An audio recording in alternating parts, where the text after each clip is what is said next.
everyone. We are coming to the end of off-road season here in Colorado, and so we just wanted to talk about our rigs, what we've taken up on the trails this year. We get a lot of questions in the comments with people asking about what they are planning on taking up over the Alpine Loop and also what we've taken up over the Alpine Loop. So we're hoping in this video that we can answer those questions and make you feel more confident as you plan your trip over this winter heading into next season, because that peace of mind knowing that your rig is roadworthy and that you're going to take your friends and family up and over a pass successfully without any excitement is priceless. So here are some of the things that we've done that have proven to work and some of the things that we maybe are going to change going forward. Both of these vehicles are, they're old. These are not brand new. And so it's something that, anybody could probably go out and pick up one of these vehicles and take them over the Alpine Loop or take them off-roading in Colorado. So it's kind of a good, compare and contrast of what your options are. This is a 2016 Toyota Tacoma. So this package, Tacoma specifically, is the TRD 4x4 off-road edition. So as far as off-road mods, we've done basic with the lift, the tires, and some protection for the underneath side of the vehicle. The lift we went with on this one, it's a Fox 2.5 lift. So in the front, we've got the Fox 2.5, we've got the extended reservoir, we've got them dialed in. We have the ability to tighten up and loosen up the suspension depending on kind of what terrain we're running.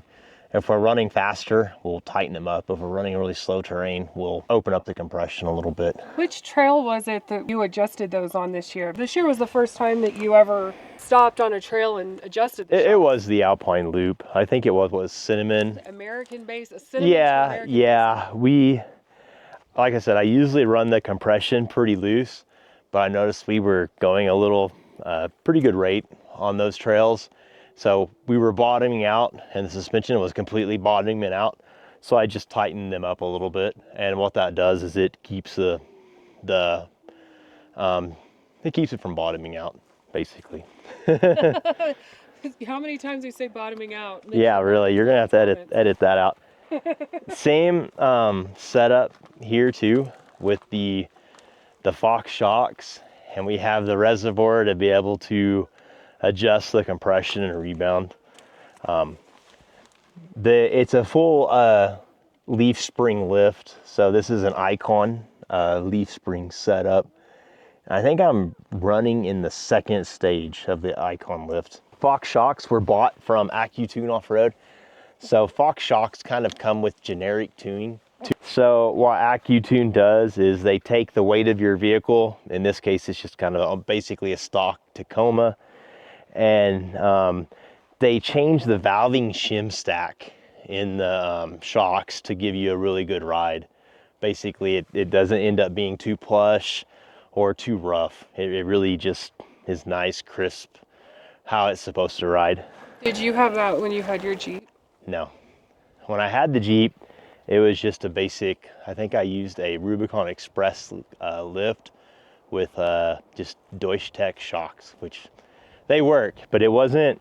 It was not smooth. This is smooth. Like it's crazy because it has more of the Baja style suspension. If I want to, you can go faster. Especially some of these fire roads where you can see, we've tried it out before a few times, and you get going to a certain speed, it just planes out like a boat. You just kind of hear a vibration and the truck is level and your just shocks are moving and you're going about 30-45 miles an hour over rocks that are, as big as round as like volleyballs, and it'll just soaks it up. So it's nice. I kind of spoiled myself. That's probably where a lot of the dinero, I would say, went to, was in the lift and making it ride nice. It was worth it. Yeah, because I don't have a lot of bumpers or winches or roof racks, and I kind of just wanted to keep it simple. I kind of like the sleeper style, mentality. Well, you were driving this to work. Yeah, it was. So and wasn't... it's, yeah, I don't need it flashy because it attracts too much attention, in my opinion, especially when I was driving it to the city and things like that. You would have to pay attention to see the shocks and kind of tucked up under there. No one's going to steal your shocks. No. Yet. Yeah. I guess as far as the protection, I've done the RCI rails. Those are a really nice touch. They're strong. They mount directly to the frame. They can hit rocks, get scratched up. They need to be repainted. I've repainted them a couple times already, but I mean, it's just a rattle can job. I've also done the cab mount shop. So you can look in here. It's a little dirty, but we've done some of the body mount chop there to make room for the tires. We also have a full RCI skid plate set up, like all the way down. So muddy here, but we've got the front skid plate, we've got the transmission skid plate, and also another rear skid plate back there. I went with aluminum just to keep it lightweight. I don't want a heavy truck. I like how I like my truck nimble. I don't want it wobbling, weaving back and forth, so lightweight aluminum. I've actually crunched them a few times and it sucks. It's not as strong as steel, but at the same time, I just take them out, take them off, take them over to the anvil or use a pry bar, just bend them back, put them back on, they'll take another hit. That's how one of them got hit up because a deer hit it. My go-to is the BF Goodwrench tires. I used to always run their mud terrains, but I love their all-terrains as well. I'm really liking their new all-terrains. They're the KO3s with this new tread pattern. I haven't found a downside to them at all. I've ran probably more than 10 sets of these tires on both of my vehicles. The older style, you have to be really on top of rotating them. Like, I mean, you go past 3,000 miles, you're almost gone too much on for rotation, because they start cupping. You start getting some just crazy tread pattern wear. That was my only complaint about the BF Goodwrench all-terrains. But these new tread pattern, I haven't had any issues. I actually slacked off a little bit and went over a little bit and went back to 4,000 miles for a rotation on these, and they're fine. They're holding up great. I like these just because you can find them pretty much anywhere. They're 285, 70, 17s. So it's pretty common tire size. They're lightweight. So they're not as heavy as some of the other all-terrains, but they wear really well. They perform really well. So weight is, gas mileage, so keep it lightweight again. Again, with the rims, I've got the SCS rims. I was one of the ones that kind of was always on the waiting list, but I finally found some bronze rims with the tan truck, so I just like that look. Ran them for quite a while. When I air these down, I usually air them to anywhere from usually around 14 PSI is kind of what I like to run. You could go lower, but that's for what I do. I believe they're a true 6-ply. I've never had a slash sidewall or anything crazy like that. So another thing I've done is upgraded the lights. So the fog lights, I went with the KC lights. So again, they appear to be stock. So that's kind of one thing I like. And also I've went with LED brights in the brights as well. So it's important to see animals at night here because they're all over the place. I also added a front camera. So the 2016 didn't have a front camera, so that's something I did. It just helps. You set low in the truck and you have the hood, so when you're at a pretty steep climbing angle, it's sometimes nice to see out in front of you to see if you need to move to avoid a rock or an obstacle. Moab is what pushed you over the edge. Yeah, Moab was, because I went off some ledges and I should have gotten out and checked before I went off of them, but it just went off and regretted it later. But now I can see, so now it's just it's not a big of an issue. So that's probably about it. It's like I've wanted to keep it fairly stock looking. I haven't really even, one of the most popular things to do is people even upgrade the grill. I've kept my chrome grill on there just to kind of keep it basic, but it's far from it. The last thing that you can't see that I've done is it has been re-geared. Yeah, that's so the biggest. that was an expense too. We worked with a gentleman in Littleton, Colorado that re-geared the whole truck. So we've got 529 gears in it. So that's low, but it'll climb. It'll go up anything pretty much without a lot of gas. So, and when I pull snowmobile trailers or the dirt bike trailer or anything like that up these mountains, it's perfect. Never felt like I needed or regretted that one. You know, if you're thinking about going with the 33-inch tire size or bigger, yeah, go with 529s. No questions asked. That's a huge modification. It just makes the truck drive better. Like, just makes the transmission work better. It probably should have came with lower gears from the factory. So speaking of gearing, that's probably when I had my Jeep. I was back, you know, poor college student. I could not afford gears, so I just kind of went ahead and just went to lift and big tires, and the gears were kind of an afterthought, and it ended up not being too good because the transmission had to work really hard, the motor had to work really hard, and we ended up blowing a motor in it. Just kind of mostly due to that, just trying to pull itself everywhere. So if you're gonna do bigger tires, you know, really research gearing, because you need to be going there too. So as far as recovery gear, we have the basics. I keep a lot of it under the seat.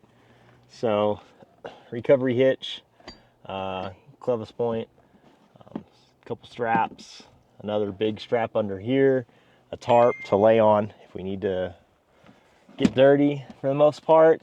In addition to that, I carry tire deflators. I have an air compressor, jumper cables, a general toolkit with a handful of tools, what we roll with. Silas has decided to follow in Chad's footsteps, and he has gotten a Jeep for his very first vehicle. Now we're going to have Silas talk about his Jeep and give a little Jeep tour of what he's got going on. I want to take just a few minutes to share a little bit from our sponsor today, Ruia. They sent us the neatest car accessories. So you may have remembered from a previous video, they sent a organizer for the console of the Tacoma. But this time they have actually sent a really cool cup holder trash can. I've never actually seen anything like this. It's a really nice accessory for long trips. And so what this is a cup holder that attaches to your existing cup holder here. So you can see this was the stock cup holder, and this just slid in here.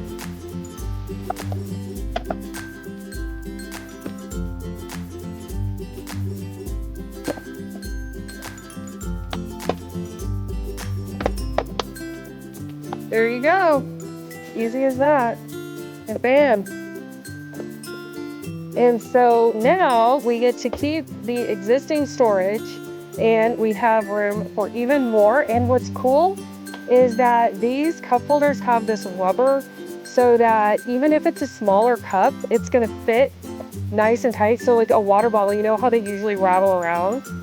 They're actually fairly snug in there. And then because it's a flexible piece of rubber, the bigger cup still fits. So this is the Big Kahuna from the kids fundraiser from years and years ago before Stanley was a thing. And so we have that in there. And, you know, it's just incredible to have even more storage, especially in the Tacoma, which you guys know are not known for having a ton of storage. So here's the little trash can. It looks like Sawyer's already utilized it for some of his wasted fishing line. And so you can see there's a lot of storage in here that if you didn't want to use it as trash, you could put, you know, quite a bit in here just as storage, and then it also will hold quite a bit of trash from a road trip. Are you happy with it? Oh yeah. Extra cup holders are awesome. Yeah. Maria offers very affordable prices, and they have a really huge range of products for all different types of vehicle years and makes and models. So if there's anything where you've wondered, like, oh, I wonder if that could be improved on my vehicle, they offer screen protectors, they offer different cup holder adapters, all different things that really will enhance your driving experience. So check out our description and we will have a video linked there for you. So back to the video. So this is my 2003 Jeep Wrangler TJ. This Jeep's package is the Sport.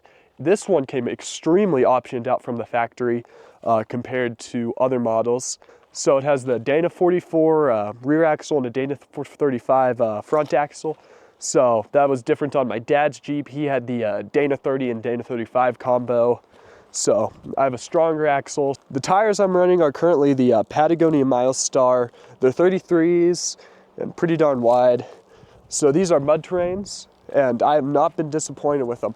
They grip extremely well in just like all terrains, and they're just really good. And if you're gonna run large tires, you need a lift. So I have a 3.5-inch rough country suspension lift. It's more of a budget lift, but the previous owner, who was the one who installed it, he was really thorough with it, so I have really no driveline vibrations or anything. And if you do a lift, you either need to do a slip yoke eliminator or drop the transfer case. So the transfer case is dropped about 2 inches, so I can run this lift comfortably. So when I purchased this Jeep, the previous owner did not have a spare tire carrier on it, and that's something I really needed because I needed to carry around a spare tire and I needed back seats. So I picked up one of the eBay tire carriers, and since I have we have a welder and practically an entire machine shop at our disposal, I was pretty comfortable with it because I knew I was going to need to make some modifications to it. And so far, it's been really good. Since I was real smart about putting it on, there hasn't been any squeaking, and it's just been real sturdy. So I'm really impressed with it. These are fog lights, and these are my, the previous owner, he put in these, and these are in the bumper. He cut it all out, and they look really good. These are the same brand. These are both night lights, so more budget brand, and they've worked out really well. I've been happy with them when I need a little bit of extra light, because the Wrangler headlights are, as most people know, horrible. I'm able to just flip these on just through my fog light switch. Consumer reports say it is the most reliable inline six ever made, so it really puts a testament to that. My dad blew up 2 of them, so. You better hope it is, so Yeah. you don't have to replace it one day. Yeah. So Silas has big goals with his Jeep. He's kind of heard stories, and he was also a little boy when I had my Jeep and doing a lot of these trails. So our favorite one was Red Cone outside of Denver. He's wanting to go do that, and he's, of course, Black Bears on his list and a few of the harder trails. So really, it's to get there and to where we can kind of trust this on some of the hard trails, we have to vet it out a little bit, and that's what we've done. Most of the summer, he picked this Jeep up maybe a month ago, and so far we've replaced some of the tie rods. We are watching the driveline. We've got a little bit of driveline vibration. It could just be the drop kit again, but all in all, we're checking out the braking systems. That's a big thing. That's one thing we're gonna have to do is take it apart, visually inspect the brakes, make sure those are looking good. It drives well, feels nice. We have no indications there's anything that's going to really hold us back from something like that. Some of these bigger trails, we'll probably spend this winter, and probably more likely this spring. We'll lift it up, we'll inspect all the bearings, we'll change brake fluids, we'll flush the brakes, just give it a really good look over. Make sure we don't have any play in any of the U-joints. Tie rods are still looking good. One thing I like to do with Jeeps like this is take the tire, find a stump like this, park it right up against it, and you can push, steer against it, and you can see play in tie rods and some of the weaker points like that. All in all, he's fixed a lot of stuff already. Don't think we're that far off, just really just having time to inspect it a little further. You can probably go on some of these bigger trails in the configuration that it's in, but ideally, in a perfect world, we would like to get a slip yoke eliminator kit in here and a new rear drive shaft so we could tuck that underbelly up. That is one thing we don't want to be dragging around on some of these harder trails. That was the main failure, other than the engine I had with my Jeep, is I was off-roading and I broke the back half of the transfer case out of the Jeep. I had it in a configuration just like this. Of course, I was running 35-inch tires, so I had bigger tires, but I was off-roading in ice and snow, and I was stuck in a snowbank and going back and forth, and I had a situation where I didn't have any traction and the wheels were spinning, and all of a sudden the wheels got traction, and literally the whole back of the transfer case exploded out, and it was because of the slip yoke, the way it's in, that slip yoke kit in there. The slip yoke was extended, the axle was dropped, so it was kind of in the worst position for that to be in, and it let loose and we had to be towed out. So that was one thing that I'd like to see done, but I don't think it's a make or break for the trails here because they're usually rocky, dry. You don't have instances where you're having like no traction and then lots of traction. You can kind of vary and control your torque that way a little better. We also have a 4Runner that has had some modifications to it. It is not our main off-road vehicle. We've taken it up to Yankee Boy Basin and a few other minor trails around here. So if you want to see a tour of that, just let us know. As you can see, these boys have worked really hard on their rigs, and it's been well worth it because we have had so much fun. I can't believe I have someone in my life who will just drive me up to the top of a mountain, and now I have a son who's going to do the same thing. So it's pretty awesome. Thank you so much for watching. Bye.